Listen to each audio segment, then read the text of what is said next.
கத்துவது?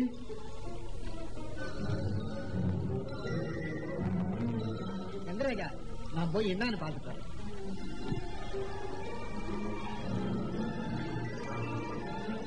இல்ல என்னங்க, நானும் போய் பார்த்து வரேன். சீக்கிரமா வந்துருங்க. எனக்கு தனியா இருக்க பயமா இருக்குது. பயப்படாத, இதோ வந்துடுறேன். நீ பத்திரமா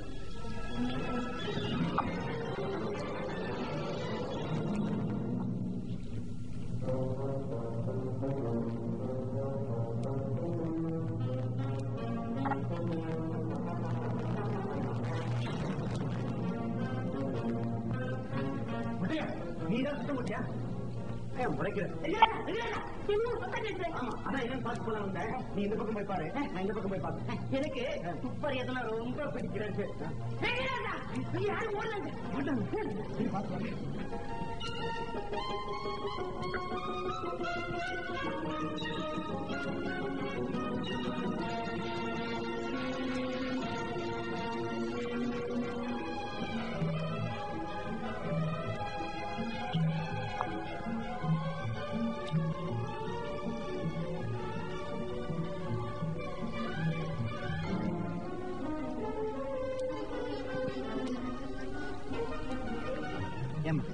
வேற யாராவது இங்க வந்தாங்க? இல்லைங்களே. நிச்சயமா தெரியுமா? ஆமாங்க.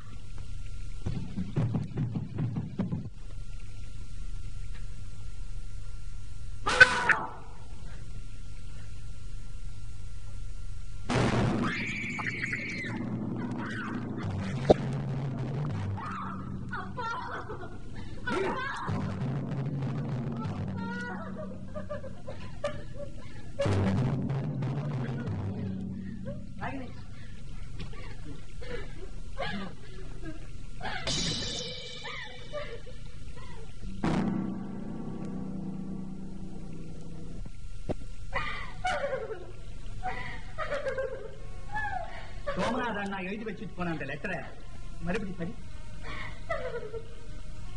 நான் இங்க வந்ததிலிருந்து இங்குள்ள சூழ்நிலையில் இங்கு நடக்கும் நிகழ்ச்சிகள் எனக்கு பிடிக்காததோடு என் நெஞ்சில் அச்சத்தையும் ஊட்டிவிட்டன. இங்கிருந்து போய்விட எண்ணி தயானந்தத்திடம் பலமுறை கெஞ்சி மன்றாடியும் எனக்கு போக அனுமதி தரப்படவில்லை. ஒவ்வொரு நிமிஷமும் பயந்து அணுவணுவாக சாவதை விட தற்கொலை செய்து கொண்டு இறப்பதே மேலென்று தீர்மானித்தேன். எனக்கு ஏதாவது சொத்து பங்கிட்டு கொடுப்பதாக தயானந்தம் தீர்மானித்தால் அதை என் பெண் லீலாவுக்கு கொடுக்க. இப்படிக்கு சோமநாதன், நான் தான் திரும்ப திரும்ப சொல்றேனே, அவர் தற்கொலை செய்துவிட்டாரு. கருவாசிவர் எழுதியிருக்காரு. நீங்க ஏன் யோசிக்கிறீங்க? பயத்தினாலே தான் செத்து போயிடுவேன்னு அப்பா சொல்லிக்கிட்டு இருந்தது உண்மைதான். அதான் தற்கொலை செஞ்சுக்கிற அளவுக்கு அவர் மனசு ஒண்ணு புரிஞ்சு போயிடல. சோமநாதர் தற்கொலை செஞ்சுக்கிறார். விஷம் கொடுத்து கொல்லப்பட்டிருக்கார். யாரோ திட்டம் போட்டு அவருக்கு விஷத்தை கொடுத்து அவர் இறந்த பொழுது தூக்கு கயிறு ஆடி விட்டுருக்கார். அது மட்டும் இல்ல, அவர் தற்கொலை செஞ்சுக்கிட்டு தான் இறந்தாருன்னு நாம எல்லாரும் நம்பணுங்கிறதுக்காக சோமநாதரை எழுதின மாதிரி ஒரு கடுதாசி வரை எழுதி வச்சிருக்கிறோம். Doctor correct. அப்பா 10:15 மணிக்கு பால் சாப்பிட்டாங்க பாரு, அதுல விஷம் கலந்து. ஐயோ சார், இது கட்சியில நம்ம தலைமையிலேயே கை வைக்கிறீங்களே சார். சார் நீங்களே சொல்லுங்க சார், நான் விளையாட்டுக்கு தானே சொன்னேன் பால்ல விஷம் கலந்துருக்கிறேன்னு. விளையாட்டு பத்தி காரணம் எல்லாருக்கும் தெரியும். உன் பேர்ல யாருக்குமே சந்தேகம் கிடையாது. அது எப்படி சார் அவ்வளவு நிச்சயமா சொல்றீங்க? நீங்களே செஞ்சுட்டீங்களா? சார் என்ன சார், நீங்களாவது புடிச்சு பார்த்துட்டு அவருக்கு கொடுத்துட கூடாதா சார்? மேலதான் சந்தேகம் இல்லையா? வேற யார் விஷத்தை கொடுத்துருப்பாங்க? என்னங்க, பாலை அப்புறமா சாப்பிடுறோம், வச்சுட்டு போன்னு தானே சொன்னேன். அவனும் ஜன்னலையே வச்சான் இல்லீங்களா? ஆமா, ஜன்னல தான் வச்சேன். ஆமா, ஜன்னல தான் பாலை வச்சுட்டு போன்னு சொன்னோம். அந்த நேரத்துல யாரோ பால்ல விஷத்தை கலந்துருக்காங்க. பால்ல விஷம் கலந்திருக்குன்னு எப்படி சொல்ல முடியும்? அவர் பால் சாப்பிட்ட டம்ளரை சோதனை பண்ணி பார்த்துட்டு தான் வரோம். அதுல விஷம் கலந்துருது. சாப்பிடாம போன எங்க 2 பேர் பால்லையும் தான் விஷம் கலந்து.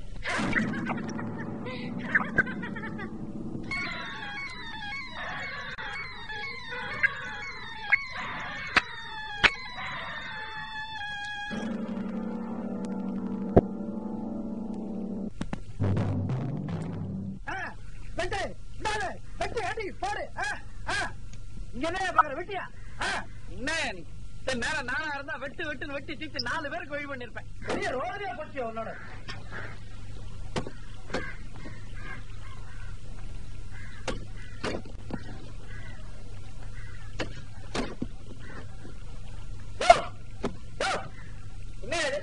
அடுத்த ஆளுக்கு குழி தொட்டி தயாரா ரெடி பண்ணி வைக்கின்னு நான் தான் சொன்னேன், ஒத்துக்கிறேன். ஆனா நான் சொன்ன சைஸ் என்ன, நீ வெட்டுற சைஸ் இல்லையா? சொல்லுதானே உனக்கு கரெக்டா ஏன் சைஸுக்கு வெட்டிருக்கிறியா? அடுத்ததா ஒன்னையே தீர்த்து கட்டலான்னு வச்சுப்போம். வச்சுக்க ஒன்னையே தான் தீர்த்து கட்ட போறேன். உனக்கு இந்த சைஸ் போடுறா, நல்லா பெருசா வெட்டியா, யாரா இருந்தாலும் அட்ஜஸ்ட் பண்ணிக்கலாம். இந்த முறைக்கிற இந்த டாக்டருக்கு என்ன நல்ல மனசு பாத்தியா? ஒரே குடும்பத்தை சேர்ந்த உறவுக்காரங்கள்லாம் ஆளுக்கு ஒரு மூலையா சாக போறாங்களேன்னு எல்லாரையும் கூட்டி வந்து ஒரே இடத்துல சேர்த்து வச்சு மேல அனுப்புறாங்க. தங்கமான மனசியா. ஒன்ன வேற தயாரா குழி வெட்டுறதுக்குன்னே வச்சிருக்காரு. அடுத்ததா நான் போயிட்டா உன் பொண்ணை நீதானே கவனிச்சுக்க போற. நீ போயிட்டா நான் கவனிச்சுக்கிட்டா. உனக்காக நான் வெயிட் பண்ணிக்கிட்டு இருக்கேன். நீ கொண்டு வர சொன்னது. தேங்க்யூ. ஆமா, எதுக்காக இந்த மாதிரி வரைஞ்சு கொண்டு வர சொன்ன? இந்த கேள்விக்குறி எதுக்குன்னு கேக்குறியா? அப்படி கேள்வி. நம்ம டாக்டர் ஐயா இருக்காரு, முதல் ஆள் செத்த உடனே புதைக்கவும் கூடாது எரிக்கவும் கூடாதுன்னு சொல்லிட்டாரு இல்லையா? ஆமா. அப்புறம் பார்த்தாங்க 2வது ஆள் சீட்டு கிழிந்த உடனே நம்பர் ஜாஸ்தி ஆகுதுன்னு டாக்டர் மட்டும் இல்ல எல்லா உறவுக்காரங்களுமா சேர்ந்து புதைக்க சொல்லிவிட்டாங்க. அதை பத்தி முதல்ல அந்த சாப்பாடு டேபிளுக்கு கிடந்தாங்களே அம்மா, அவங்க அதுல ஜாலியா தூங்கிக்கிட்டு இருக்காங்க. அடுத்ததா இந்த உயர கிடந்து ஊசலாடிக்கிட்டு இருந்தாரு ஐயா, அவர் இப்ப தரமட்டத்துக்கு கீழே போயிட்டாரு. அடுத்ததா உங்க அப்பா தயாரா நிக்கிறா, இனிமேதான் படுக்கணும். இன்னும் நிக்காலியா? யாருமே தெரியலையா? அதுக்காக தான் இது. அடுத்தது யாரு? வேலை கவனியா, நீங்க வாப்பாங்க. இந்த கொலைங்களை ஒரே ஆளுதான் செய்தா? ஆளுக்கு ஒரு கொலையா செய்யறாங்களோ என்னவோ, போக போகதான் தெரியும். ஆமா, எதுக்காக இந்த இடத்துல புதைக்கிறாங்க? இந்த தீவிர வேலை இடமா இல்ல? காரணம் இல்லாம எந்த இடத்த பிடிச்சிருக்கோம்? அங்கிட்டோம் யாராவது தப்பிச்சுக்கிட்டு படகுல ஏறி போகலாம் நீங்க வந்தாங்கன்னு வச்சுக்க, முதல்ல இதுதான் கண்ணுல படும். உடனே சக்குன்னு பேக் அடிச்சிருவாங்க. சரி சரி, உன்னை நீ டாக்டர் கூப்பிடாரு. பங்கிட்டோம். இன்னொரு விஷயம் தெரியுமா? இன்னைக்கு ராத்திரி டாக்டர் ரூம்ல பெரிய மீட்டிங் நடக்க போகுது. எல்லா உறவுக்காரங்களும் டாக்டர் கிட்ட போய் எப்படியாவது எங்களை இந்த இடத்தை விட்டு அனுப்பிச்சிருங்க, நாங்க உயிர் தப்பிச்சா போறோம்னு முறையிட போறாங்களாம். பாரு, இனிமேதான் இருக்குது தமாஷை.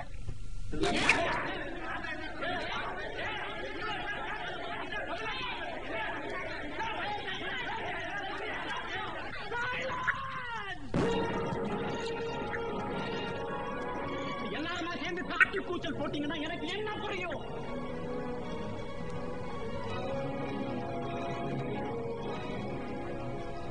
I'm sorry I shouted. I'm very sorry. நீங்க எதை வேணும்னாலும் சொல்லுங்க, ஆனா தனித்தனியே சொல்லுங்க, நான் கேட்கிறேன். ஏதோ உங்க வார்த்தைக்கு மரியாதை கொடுத்து வந்தோம், வந்ததுக்கு கை மேல பலன் கிடைச்சாச்சு இல்லமா? ஆமாண்டா, எங்களெல்லாம் கொலை செய்யணும்னு எத்தனை நாளா திட்டம் போட்டிருந்தீங்க. நான் சின்ன பொண்ணுதான், ஆனா ஒண்ணும் சொல்லாம இருக்க முடியல.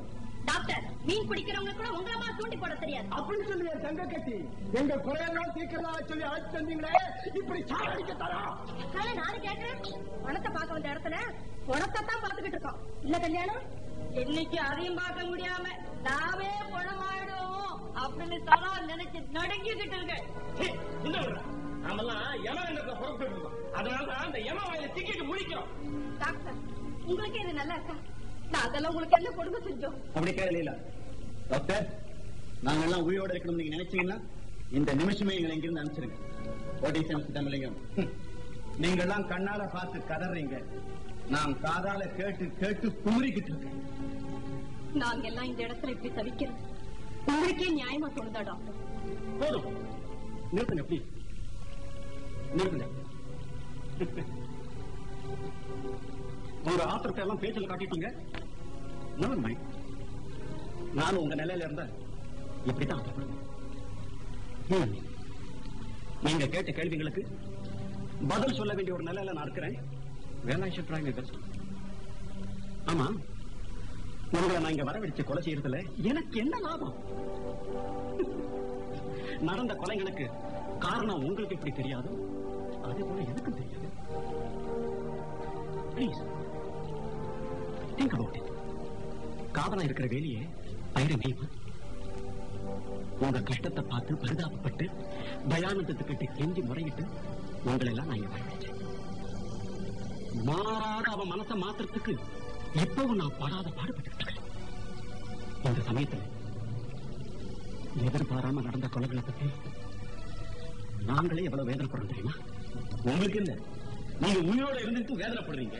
ஆனா நாங்களாம் உயிரை விட்டுட்டுல வேதனைப்படுறோம். வேதனைப்படுறது இருக்கட்டும் டாக்டர், நல்லா யோசனை பண்ணி ஒரு முடிவு சொல்லுங்க. முடிவு என்ன? நான் நடந்துகிட்டே இருக்கேன். கொஞ்சம் இருப்பா ரங்கராஜா. டாக்டரே சொல்லி முடிக்கட்டும். நடந்த கொலைகளுக்கு புலம் கண்டுபிடிக்கிறதுக்கு முன்னால இங்க இருந்து யாரும் போகக்கூடாதுங்கிறது தயானந்த உத்தரவு. அதை யாரும் மீற முடியாது. என்ன இருந்தாலும் இன்னும் கொஞ்ச நாள் தான். யாருக்கு? எங்களுக்கு தானே. Mister Jambulinga, try to understand me.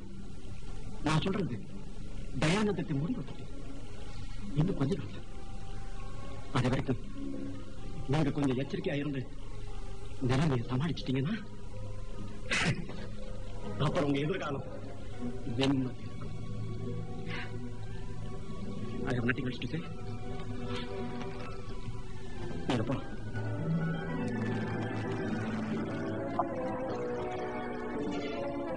இன்னைக்கு தேதியோ 16 ஆகுது.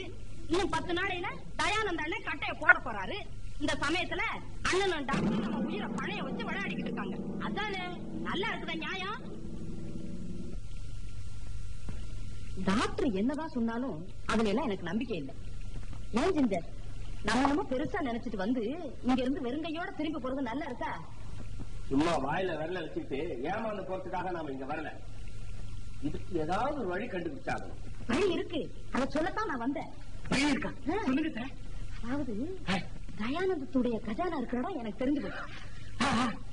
அவருடைய அறைக்குள்ளேயே ரகசிய அறை ஒண்ணு இருக்கு. ரகசிய அறையா? ஆமாண்டா கண்ணு, அதுக்குள்ளதான் சொத்தெல்லாம் வச்சிருக்காங்க. ஏன் சார் இந்த விவரம் எல்லாம் உங்களுக்கு எப்படி தெரியும்? அந்த ரகசிய அறைய பத்தி டாக்டர் கிட்ட அண்ணன் பேசிக்கிட்டு இருந்தத பச்சையெல்லாம் நான் கேட்டேன். ஓ அப்படியா? ஏன் செஞ்ச உனக்கு கண்ணம் வைக்க தெரியுமா? தெரியாது, அதுக்கு அவசியம் இல்ல. மந்திரம், மாயம், பிளாக் மேஜிக் அது பத்தி ஏதாவது தெரியுமா? தெரியாது, அதுக்கு தேவையில்லை. பின்ன என்னதான் தெரியும் உனக்கு? சும்மாறா, அங்க போய் பார்த்தா கண்ணால வழி தெரியுது. ஏத்த கல்யாணத்தை கூட்டிட்டு போய் இன்னைக்கு ராத்திரி அந்த அறையில இருக்கிற நகை பணம் எல்லாத்தையும் சுருக்கிட்டு வந்துடுறேன். நானும் கூட வரணுமா? ஆமா. வர வழியில யாராவது நம்மள வாரி விட்டுட்டாங்கன்னா நீ என்ன வாராம இருந்தா போறாதா? நான் எல்லாத்தையும் கவனிச்சுக்கிறேன்டா. ஆமாண்டா, சிந்தர் எல்லாம் கவனிச்சுப்பாங்க. சொல்றபடி கேளு. அது சரி, எழுதிக்கிட்டே வந்தாச்சுன்னு வச்சுக்கோ. நம்ம அதை எடுத்துட்டு எப்படி வெளியே போறது? அதாவது தயானந்த துப்பாக்கில ஒண்ணு எடுத்து வச்சுக்கிறது. அந்த ஊமப்பையில சுட்டு கொண்டுட்டு எல்லா சொத்தையும் எடுத்துக்கிட்டு கடல்ல கம்பி நீட்ட வேண்டியதான். உங்ககிட்ட எனக்கு சர்டிபிகேட் வாங்க வேண்டிய நிலைமை வந்துட்டு எனக்கு டைம் தெரியலடா. என்ன இந்த விஷயம் அரவிந்துக்கு தெரியக்கூடாது. ஆமா ஜிங்க, அரவிந்துக்கு தெரியவே கூடாது. அந்த உத்தம புத்தனுக்கு தெரியாம இந்த காரியத்தை முடிச்சிடுறேன். கவலைப்படாதீங்க. இன்னைக்கு ராத்திரியே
நீதானா?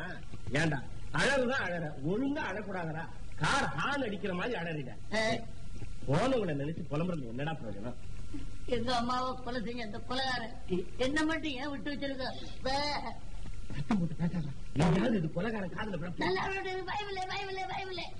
6 சாவு 100 சாவு 99 சாவு. உன்னை நிறுத்த யாராலையும் முடியாது. பா, உன் தம்பி ரொம்ப ஸ்பீடா போறான், நீ தான் அவனை கவனிச்சுக்கோ. உனக்கு தெரியாது ஜிஞ்சர், கல்யாணம் அம்மாவுக்கு ரொம்ப செல்லமான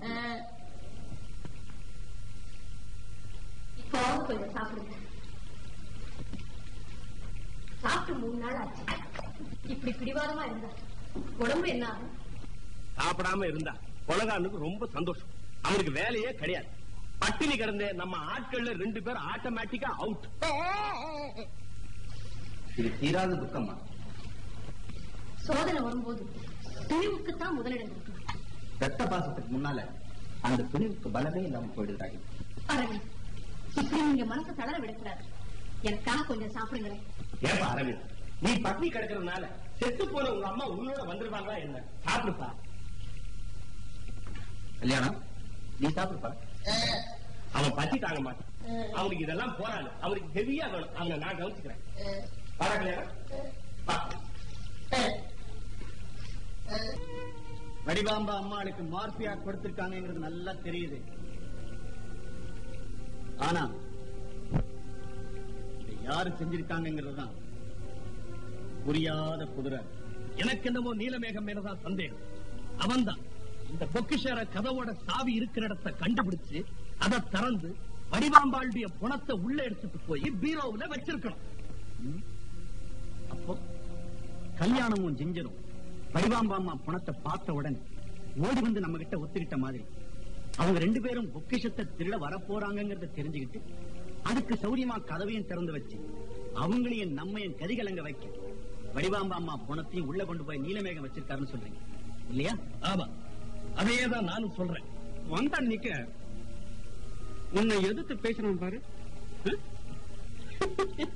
அப்பவே நான் நினைச்சேன்பா, அவனோட பழைய மொரட்டு குணம் இன்னும் அவனை விட்டு போலேன்னு. சரியான ப்ரூட் பாவன், கண்ட்ரி ப்ரூட். டாக்டர், இதையெல்லாம் வச்சுக்கிட்டு நீலமேகத்து மேல பழி சுமத்திட முடியாது. இப்படியே யோகம் பண்ணிக்கிட்டே போனா உங்க 2 பேர் மேலே சந்தேகப்படுறதுக்கு நிறைய காரணங்கள் இருக்கு. என்ன சொன்ன? அதே மாதிரி ஒன்னையும் சொல்லலாம் இல்லையா? மிஸ்டர் ரங்கராஜன் இருக்கிறாரு, அவரு பார்க்கறதுக்கு நல்லவர் போலையும் ஏதோ நேர்மையில பெருசா அக்கறை உள்ளவர் போல நடந்துக்கிறார் பாரு. அதுல இருந்து அவர் மேலேயே சந்தேகப்படுறதுக்கு நிறைய இடம் இருக்குதுன்னு சொல்ல வரேன்ப்பா. நான் ஒத்துக்கிறேன் சார், நல்லா ஒத்துக்கிறேன். நீங்க என் மேலே குற்றத்தை போடலாம், முடியாது நான் சொல்லலையே. ஆனா என் மேல மட்டும் இல்ல, ஒவ்வொருத்தர் மேலேயும் இதே மாதிரி நீங்க கேஸ் அழகா ஜோடனை பண்ணு. நல்லா இல்ல, ஒத்துக்கிறேன் இல்ல.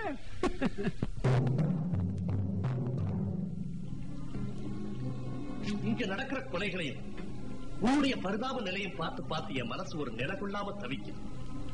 எவ்வளவோ ஆசையோட என்ன பார்க்கணும்னு வந்திருக்கிற நீ அந்த இடத்துல உனக்கு ஒரு ஆபத்துல அதை என்னால தாங்க முடியும். வரத வழியில நிறுத்த முடியுமாண்ணா? அதுக்காக தெரிஞ்சே ஆபத்தை தேடிக்கிறதா ஜம்பு?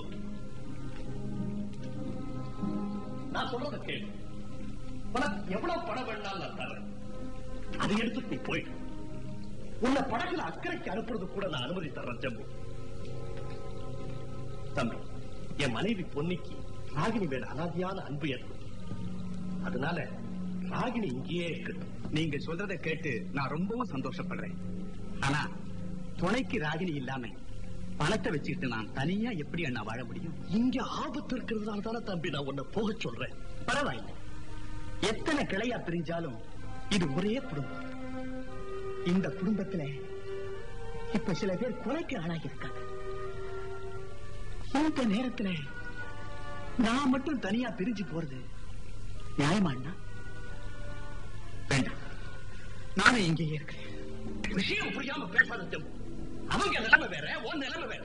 அவங்களுக்கு கண்ணு இருக்கு, கால் இருக்கு. அவங்களால தங்களுக்கு எப்படி தற்காப்பு செய்திருக்க முடியும்? ஆனா நீ அப்படி இல்லையே ஜம்பு. அண்ணா, ஏற்கனவே பாதி கொலை செய்யப்பட்டவன். இனிமே நான் உயிரோடு இருந்து யாருக்கு என்ன வேண்டாம். ராகினி இருக்கிற வரைக்கும் அவளோடவே இருந்திருப்பேன். தயவு செஞ்சு என்னை இங்க இருந்து அனுப்பிச்சிடாதீங்க. சரி ஜம்பு, போயிட்டு எல்லாரும் வந்துட்டாங்களா? ஆமா.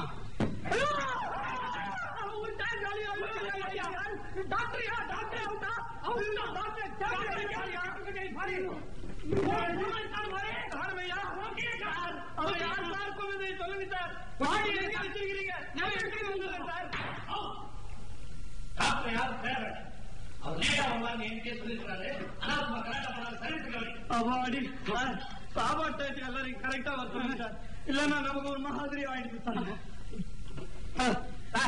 ஒரு விஷயம் சார், எனக்கு ரொம்ப நாளாவே சமையல் செய்யணும்னு ஆசை சார். அதுக்கு உங்க கையில நான் பர்மிஷன் வாங்கி நீங்க எனக்கு டைம் தரத்துக்குள்ள ஒருவேளை என் டைம் முடிஞ்சுட்டா என்ன செய்யுது? அதான் ஆளுங்க எல்லாம் சும்மா இங்க பட்டு பட்டுன்னு போய்கிட்டே இருக்காங்களே. அப்படியே ஒருவேளை நான் பொழைச்சு நின்னாலும் என் சமையல சாப்பிடறதுக்கு ஆளுங்க இருப்பாங்களான்றது பெரிய டவுட். அதனாலதான் இன்னைக்கு நானே சும்மா பூந்து விளையாட்டேன். அதுவும் இல்லாம பாருங்க, எல்லாரும் என்ன இருந்தாலும் போறாங்க. ஆனா நம்ம கையால சாப்பிட்டுதான் போகட்டுமே. எதுக்கு? ஒரு நல்ல மீல் சாப்பிட்டோன்ற ஒரு திருப்தி, அவ்வளவுதான். இன்னைக்கு யார் சாந்தோ தம்பி, உன் சமையல கூட நாங்க சகிச்சுக்க முடியும். ஆனா சமய சந்தர்ப்பம் தெரியாம இப்படி பேசுறப்ப அதைத்தான் எங்களால சகிக்க முடியல. அவருக்கு சூப் சாப்பிட பிடிக்கல போல இருக்கு. அதான் முறைச்சு பாத்துட்டு இருக்காரு. அடுத்த ஐட்டம் கொண்டாந்து இருக்கேன், இதை வையங்க, அதை எடுத்து விடு. ஐயா எப்படி பிரியாணி?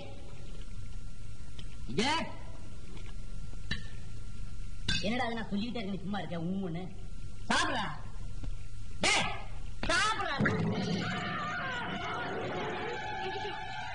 இன்னொரு கொலையா? இது என்ன அக்கிரமம்? ஒவ்வொரு கொலையும் ஒவ்வொரு மாதிரி நடக்கும். அதுல இது ஒரு மாதிரி. இன்னும் என்னென்ன மாதிரி நடக்க போகுதோ? நீலமேகம், எனக்கு முழுக்க முழுக்க உன் பேர்ல தாண்டா சந்தேகம். ஐயா, அநியாயமா என் மேல பழியப்பட்டீங்க. நான் நிஜமாகவே கொலைகாரன் ஆயிடுவேன். இந்த கட்சிக்கு உன்னை பழியாக்கிடுவேன். என்னங்க இது? முரட்டு தங்க மூட்டை கட்டி வைங்க கொஞ்சம். நீலமேகம், அறிவு இருக்கிற அவனுக்கு அண்ணனைய கொல்ல போறேன். இல்ல அவருக்கு கொஞ்சம் கொல்ல தெரியாதா? பட்டப்பிள்ள மாதிரி விளையாட. ரொம்ப ஆத்திரப்பட்டீங்களே. இவர் நம்ம பழி வாங்கணும்னு நினைச்சிருந்தா வந்தனிக்கே எல்லாரையும் தீர்த்து கட்டிருப்பாரு. அது இவனுக்கு எங்க தெரிய போகுது? நீலமேகம், இன்னைக்கு காலையில அண்ணன் என்கிட்ட வந்து என்ன சொன்னா தெரியுமா? தம்பி, உனக்கு காலு இல்ல, 2 கண்ணு இல்ல, உனக்கு இங்க ஆபத்து ஏற்படுறதுக்குள்ள நீ போயிடு, உனக்கு நிறைய பணம் தரேன் அப்படின்னு சொன்ன. அப்படிப்பட்ட உத்தமனையா கொல்ல போறேன்? நான் ஏன் தம்பி கொல்ல போறேன்? மறுபடியும் என் பேர கொலைகாரம் பட்டத்தோட சேர்க்க கூடாது என்பதுக்கு தான் நினைச்சேன். சரி சரி, கத்திய கீழே போடுங்க. Excuse me for coming late. ஆமா, நீங்க என்ன ஒரே ரகல? மறுபடியும் ஏதோ கொலை நடந்த மாதிரி சத்தம் போட்டு எல்லாரும். ஆமா டாக்டர், கொலைதான் நடந்திருக்கு. இங்க யாரோ கத்தியால பத்தி கொள்ள இருக்காங்க. Oh my God, இன்னொரு கொலையா?